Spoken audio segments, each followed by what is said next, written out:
नमस्कार, India news देख रहे हैं आप। मैं हूं आपके साथ पराग गुप्ता। शुरुआत करेंगे फटाफट खबरों की।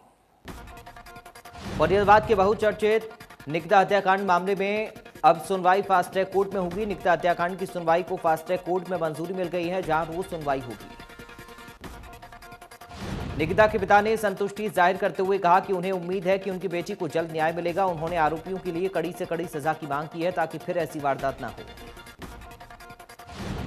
निकिता के पिता ने अपील की, सरकार और विपक्ष मिलकर बेटियों की सुरक्षा के लिए कड़े से कड़ा कानून बनाएं, ताकि बेटियां सुरक्षित रहें। हरियाणा बीजेपी संगठन में जल्द ही बदलाव देखने को मिलने वाला है। हरियाणा बीजेपी को जल्द नए संगठन मंत्री मिलेंगे। मौजूदा संगठन मंत्री सुरेश भट्ट का जाना तय है। अगले सप्ताह संगठन मंत्री सुरेश भट्ट की विदाई हो जाएगी।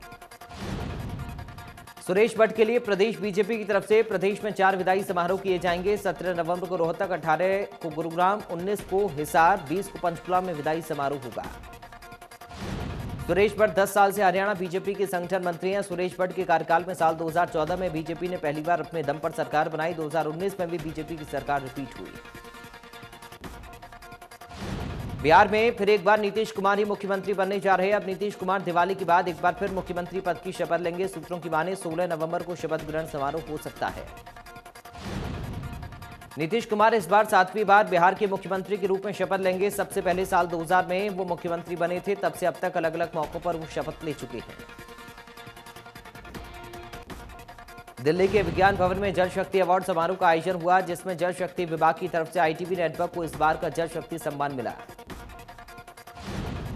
कार्यक्रम में केंद्रीय जल शक्ति मंत्री गजेंद्र सिंह शेखावत, केंद्रीय जल शक्ति राज्य मंत्री रतनलाल कटारिया भी मौजूद रहे। आईटीबी नेटवर्क ने देश के हर शख्स तक आखिरी बूंद पहुंचाई, जिसके लिए सम्मानित किया गया। आईटीबी नेटवर्क के फाउंडर कार्तिकेय शर्मा ने जल शक्ति मंत्रालय का धन्यवाद किया। कहा, यह अवार्ड टीम का हौसला बढ़ाने वाला है। मजबूती से जल संरक्षण को प्रमोट करेंगे। आगे भी लोगों को जागरूक करते रहेंगे। प्रधानमंत्री नरेंद्र मोदी और वियतनाम के प्रधानमंत्री निगुयेन शुआन फुक आसियान इंडिया वर्चुअल समिट की संयुक्त रूप से अध्यक्षता करेंगे। इस दौरान कई प्रमुख मसलों के साथ ही भारत और आसियान के बीच कारोबार बढ़ाने के पर भी बातचीत हो सकती है। दक्षिण पूर्व एशियाई देशों के आर्थिक, राजनीतिक, सुरक्षा, सामाजिक विषयों पर चर्चा के लिए हर 2 साल पर आसियान देशों का सम्मेलन होता है। आसियान का 37वां सम्मेलन इस बार वर्चुअल तरीके से ही 12 से 15 नवंबर तक हो रहा है। भारत समेत 10 देश आसियान के डायलॉग पार्टनर हैं। भारत के अलावा इनमें ऑस्ट्रेलिया, कनाडा, चीन, जापान, दक्षिण कोरिया, न्यूजीलैंड, रूस, अमेरिका और यूरोपीय संघ शामिल हैं। कांग्रेस के पूर्व अध्यक्ष राहुल गांधी ने देश की आर्थिक स्थिति को लेकर प्रधानमंत्री नरेंद्र मोदी पर ट्वीट कर हमला बोला। राहुल ने ट्वीट कर लिखा, भारत इतिहास में पहली बार आर्थिक मंदी की चपेट में आ गया। प्रधानमंत्री मोदी ने देश की ताकत को कमजोरी में बदल दिया। लद्दाख में सीमा पर भारत चीन के बीच तनाव कम करने की कोशिशें लगातार जारी। तनाव कम करने के लिए पेंगोंग झील के उत्तरी तट पर विवादास्पद फिंगर क्षेत्र को अस्थायी तौर पर नो मैंस लैंड में तब्दील किया जा सकता है। 6 महीने से जारी तनाव को कम करने के लिए इस क्षेत्र में भारतीय और चीनी सैनिकों की गश्ती को रोका जा सकता है। सूत्रों के मुताबिक फिंगर 4 से लेकर फिंगर 8 तक के एरिया को कुछ समय के लिए नो पेट्रोलिंग जोन बनाने पर विचार किया जा रहा है। अगर ऐसा होगा तो भारत और चीन दोनों अपने मौजूदा पोजीशन में से पीछे हटेंगे। चीन फिंगर 8 से पीछे हटेगा, जिसे Bharat line of actual control बताता है। गोवाना में नगर परिषद के लाखों दावों के बाद भी सड़कों पर आवारा पशुओं की टोली घूमती हुई नजर आ रही है। नगर परिषद ग्रामीणों पर शहर में पशु छोड़ने का आरोप लग रहा है। बार बार पशुओं के पकड़ने के बाद भी शहर में पशुओं की संख्या लगातार बढ़ती जा रही। सर्दी में घने कोहरे के कारण आवारा पशु दिखाई नहीं देते और हादसों को कारण बनते हैं। नगर परिषद ईओ का कहना है कि शहर में नगर परिषद जैसे ही आवारा पशुओं को पकड़ने का अभियान शुरू करती है, वैसे ही ग्रामीण आवारा पशुओं को छोड़कर चले जाते हैं। बार बार पशु पकड़कर गौशाला में भेजे जाते हैं। पुंडरी हत्याकांड में 3 आरोपी गिरफ्तार किए गए। कैथल एसपी शशांक कुमार सावन ने प्रेस कॉन्फ्रेंस कर खुलासा किया कि पुरानी रंजिश की चलती हत्या की गई थी। दिवाली से ठीक पहले दिल्ली एनसीआर में कोरोना वायरस के मामलों में तेजी और हवा की गुणवत्ता में आई खतरनाक गिरावट ने लोगों की परेशानी बढ़ा दी है। लगातार बढ़ रहे प्रदूषण के कारण सांस संबंधी परेशानियों से जूझना पड़ रहा है। इसके साथ ही कई लोग कोविड-19 से संक्रमित भी हो गए हैं। सुबह से ही पूरी दिल्ली में प्रदूषण की परत देखने को मिल रही है। दिल्ली के आईटीओ, विजय चौक, इंद्रलोक और सराय रोहिल्ला समेत राजधानी के सभी इलाकों में खराब हवा वाली धुंध की चादर छाई दिखी। दिल्ली में पिछले 24 घंटे का औसत AQI 476 दर्ज किया गया। दिल्ली में कोरोना वायरस की बढ़ती रफ्तार को लेकर कांग्रेस नेता अजय माकन ने चिंता जाहिर की। उन्होंने दिल्ली में लॉकडाउन लागू किए जाने की मांग की। अजय माकन ने मुख्यमंत्री अरविंद केजरीवाल से अपील करते हुए कहा कि वो फौरन दिल्ली में लॉकडाउन लागू करें। दिल्ली में स्वास्थ्य विभाग के आंकड़े बताते हैं कि 1 से 9 नवंबर तक 581 लोगों की कोरोना से मौत हो गई। दिल्ली में तेजी से बढ़ते कोरोना संक्रमण के मामले को देखते हुए दिल्ली हाईकोर्ट ने अरविंद केजरीवाल सरकार को फटकार लगाते हुए उनकी कार्यप्रणाली पर सवाल खड़े किए। हाल ही में हुए सीरो सर्वे रिपोर्ट का जिक्र करते हुए कोर्ट ने कहा कि रिपोर्ट देखने से लगता है कि दिल्ली में हर 4 में से 1 शख्स कोरोना से संक्रमित है। हर घर में कोई ना कोई कोरोना महामारी की चपेट में आ चुका है। कोर्ट ने कहा दिल्ली में कोरोना ने इतना भयंकर रूप ले लिया है, इसके बावजूद दिल्ली सरकार ने अभी तक कोई उचित कदम क्यों नहीं उठाया? कोरोना पर दी गई ढील पर अब तक रोक क्यों नहीं लगाई गई है? कार्तिक मास की कृष्ण पक्ष की त्रयोदशी तिथि को धनतेरस का त्यौहार मनाया जाता है। इस बार धनतेरस का त्यौहार 13 नवंबर को मनाया जाएगा। धनतेरस का दिन खरीदारी के लिए बहुत शुभ माना जाता है। सोना, चांदी, पीतल के बर्तन खरीदने के साथ ही इस दिन झाड़ू खरीदने की भी परंपरा है। दिवाली त्योहार से पहले बाजारों में रौनक बढ़ गई है। फरीदाबाद के बाजारों में दीपावली की खरीदारी को लेकर दुकानें सज गई हैं। खरीदारी करने के लिए ग्राहकों का पहुंचना भी शुरू हो गया है। बाजारों में हर साल के मुताबिक दीपावली पर होने वाली खरीदारी में इस बार कमी आई है। दुकानदारों ने कहा पिछले साल के मुताबिक इस बार ग्राहक खरीदारी कम कर रहे हैं। धनतेरस पर बर्तनों की खरीदारी के लिए भी दुकानें सज गई हैं, लेकिन अभी ग्राहक नदारद दिखाई दे रहे हैं। इस बार की दिवाली पर दुकानदारों ने चीनी सामान का बायकॉट किया। भारतीय उत्पाद की बिक्री के लिए रखे गए हैं, जिन्हें लोग पसंद भी कर रहे हैं। ड्रग्स केस में बॉलीवुड एक्टर अर्जुन नामपाल से नारकोटिक्स कंट्रोल ब्यूरो की टीम की पूछताछ। एनसीबी ने हाल ही में अर्जुन नामपाल के घर पर छापेमारी की थी, जहां से बैन मेडिसिन बरामद हुई थी। बॉलीवुड में फैले ड्रग रिंग की जांच कर रहे नारकोटिक्स कंट्रोल ब्यूरो ने फिल्म अभिनेता अर्जुन नामपाल की गर्लफ्रेंड गैब्रिएला से 6 घंटे पूछताछ की है। गैब्रिएला के घर पर सर्च के दौरान प्रतिबंधित दवाइयां मिली थी। इसके बाद एनसीबी ने गैब्रिएला और अर्जुन नामपाल को अलग अलग दिन समन जारी किया था। गैब्रिएला ने बताया कि इन दवाओं को पेन किलर के तौर पर डॉक्टर के प्रिस्क्रिप्शन के बेसिस पर ले रही थी। हालांकि उनके पास डॉक्टर का कोई प्रिस्क्रिप्शन मौजूद नहीं मिला।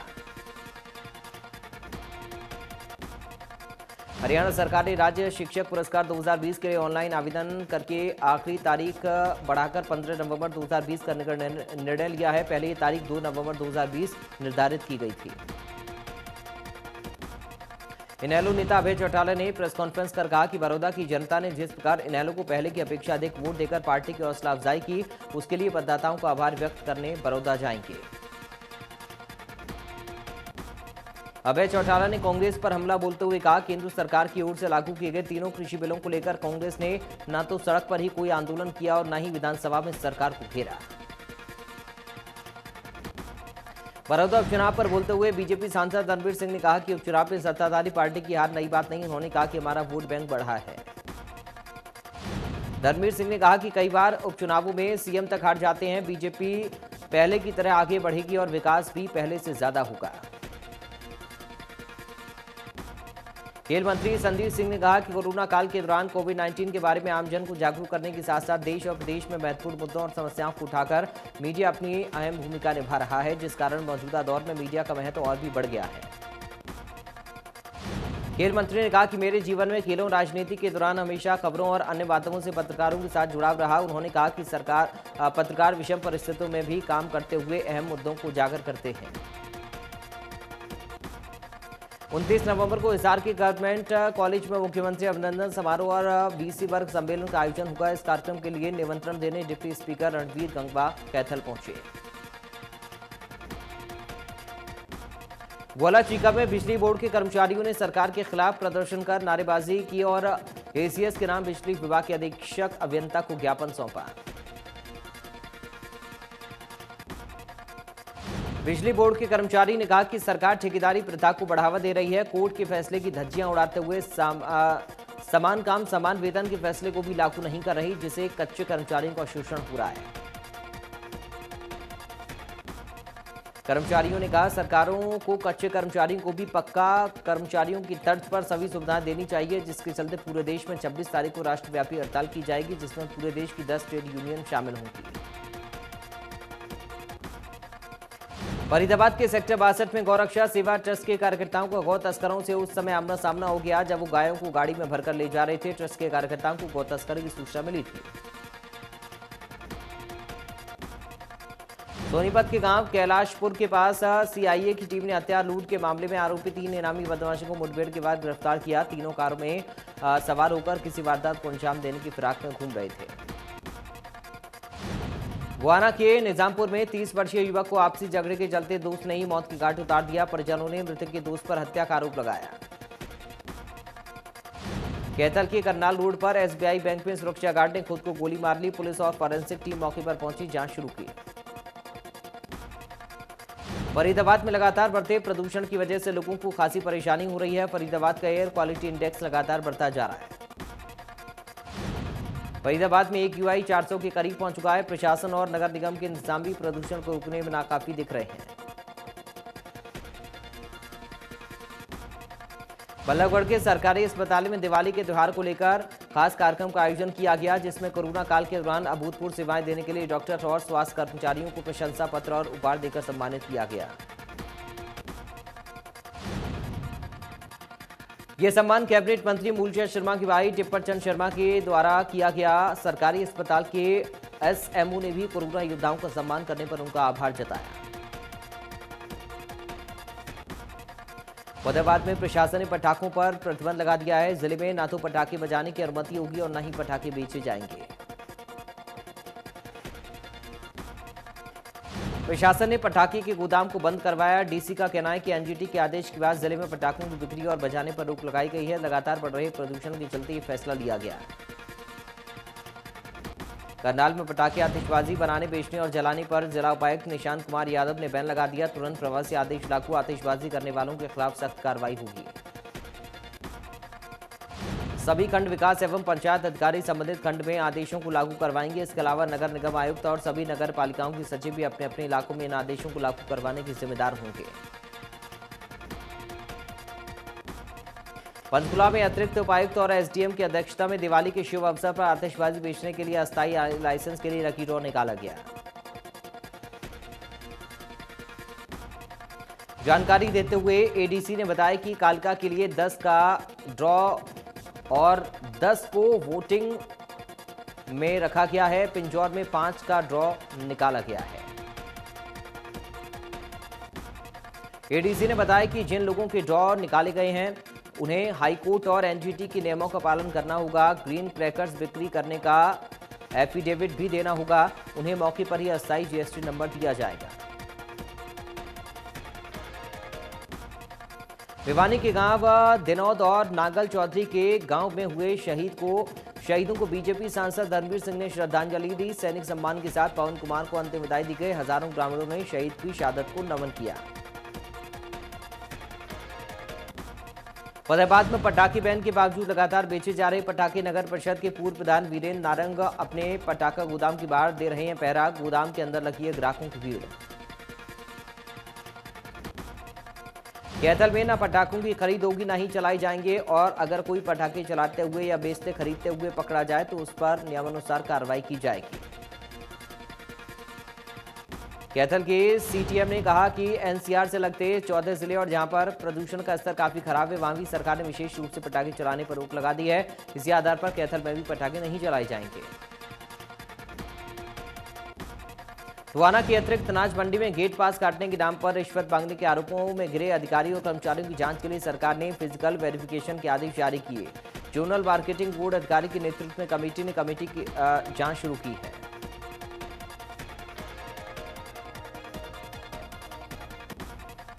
मामले में जिन दो कर्मचारियों के नामजद आरोप लगाए गए हैं, दोनों कर्मचारी स्वास्थ्य खराब होने की बात कहकर अस्पताल में भर्ती हो गए हैं ताकि जांच में शामिल न हो सकें। जांच कमेटी के अधिकारियों ने आरोपियों के खिलाफ कार्रवाई की बात कही। अनाज मंडी के बाहर आड़तियों, मिलर्स और किसानों ने मार्केटिंग बोर्ड के अधिकारियों पर गेट पास के नाम पर रिश्वत लेने के आरोप लगाए थे।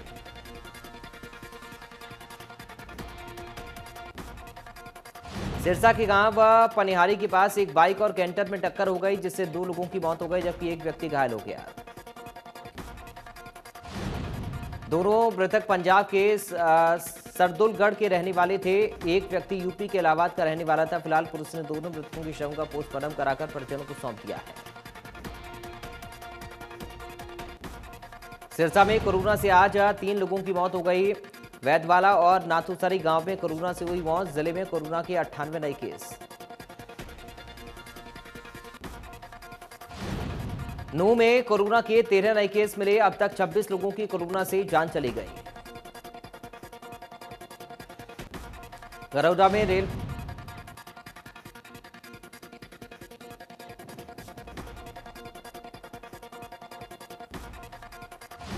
हरियाणा टूरिज्म कर्मचारी संघ के कर्मचारियों ने पिछले 6 महीने से तनख्वाह न मिलने के चलते सरकार को शर्मिंदा करने के लिए फरीदाबाद के मुख्य चौराहे पर भीख मांगकर रोष जताया।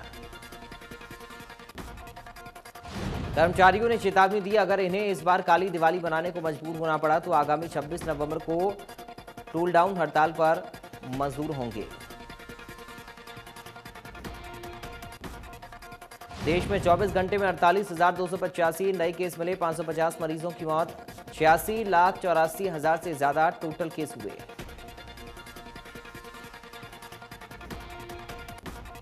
महाराष्ट्र में कोरोना से एक दिन में हुई 125 मरीजों की मौत। कुल मौत का आंकड़ा हुआ 45,000 से ज्यादा। अब भी 88,070 केस एक्टिव। तमिलनाडु में कोरोना से हाहाकार। एक दिन में आई 2,184 नए केस। अब भी 18,000 से ज्यादा एक्टिव केस। अब तक 11,415 से ज्यादा की मौत। उत्तर प्रदेश में कोरोना से लोगों का बुरा हाल। एक दिन में मिले 1,848 नए केस। अब तक 4,73,316 से ज्यादा मरीज हुए ठीक। 22,562 केस एक्टिव। राजस्थान में कोरोना की 16,000 से ज्यादा केस एक्टिव। एक दिन में 2,080 नए केस मिले। मरीजों का आंकड़ा हुआ 2,70,000 के पार। दिल्ली में लगातार बढ़ रहा कोरोना का संक्रमण। 24 घंटे में सामने आई 8,593 नए केस। 85 लोगों की मौत। 42,000 से ज्यादा केस एक्टिव। आंध्र प्रदेश में एक दिन में आए कोरोना के 1,732 नए केस। मरीजों का आंकड़ा हुआ 8,47,000 के बाद। 20,000 से ज्यादा केस एक्टिव। पूरी दुनिया में कोरोना के आंकड़े हुए 5,24,00,000 के पार। अब तक 12,89,000 से ज्यादा मरीजों ने गंवाई जान। पूरी दुनिया में अब 1,44,00,000 के पार कोरोना के एक्टिव केस। अमेरिका में कोरोना ने जमकर मचाई तबाही। कुल मरीजों की संख्या 1 करोड़ के पार। अब तक 66,48,000 से ज्यादा मरीज हुए ठीक। कोरोना के मामले में पूरी दुनिया तीसरे नंबर पर ब्राजील है। अब तक 1,63,000 से ज्यादा मरीजों ने कोरोना के चलते गंवाई जान। कुल मरीजों का आंकड़ा हुआ 57,49,000 के पार।